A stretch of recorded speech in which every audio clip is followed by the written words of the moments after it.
有一个懂男人的女友是一种怎样的体验？他会送你无法拒绝的生日礼物，并亲手扯开包装，但这样的快乐只持续了3秒。1个月后，男人就喜当爹了，这100发100中的概率，比中彩票都难吧？看着手里儿子的照片，他压力大的手抖将照片吊在了床底。等他俯身去捡之时，在床板下发现了一个奇怪的东西，这竟然是一种不知名的符咒。很快，他在屋内各处都发现了一模一样的符咒，就连床垫、鞋垫、沙发垫，无一例外都藏有符咒。等他将全部符咒找出来，竟足足有上千条。想到家里的家务都是女友做的，他不禁后背发凉。你赶快去洗澡，去把床单被单换一换。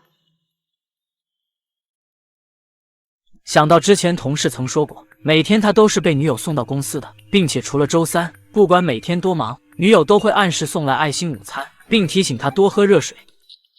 兄弟，你上辈子到底烧了什么好香啊？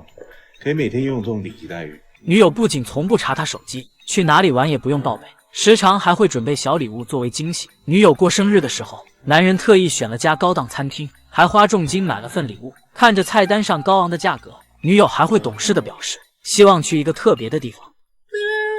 其实黑泽大可以吃那间高级餐厅，但他却选择替我省钱，而且还用不着痕迹的方式让我有台阶下。原来他比女神还要高级。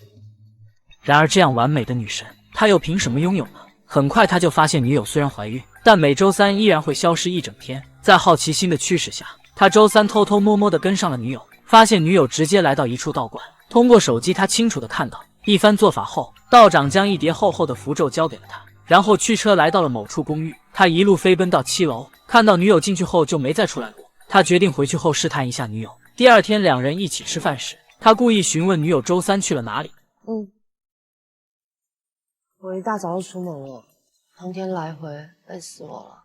男人为了避免打草惊蛇，并未揭穿女友，而是回家买下了一套偷拍摄像机。等下个周3，女友刚一离去，男人就找到开锁师傅进入了房间。回家后，他就通过监控目睹了女神做法的全过程。先是拿着符咒念念有词，然后在水中撒上粗盐，将符咒燃烧后的符水全部收集起来。没有一定知道，连水都他帮你准备的。水壶嘞？难怪他刚才跟我要水。他每天都做这种便当给我。关关。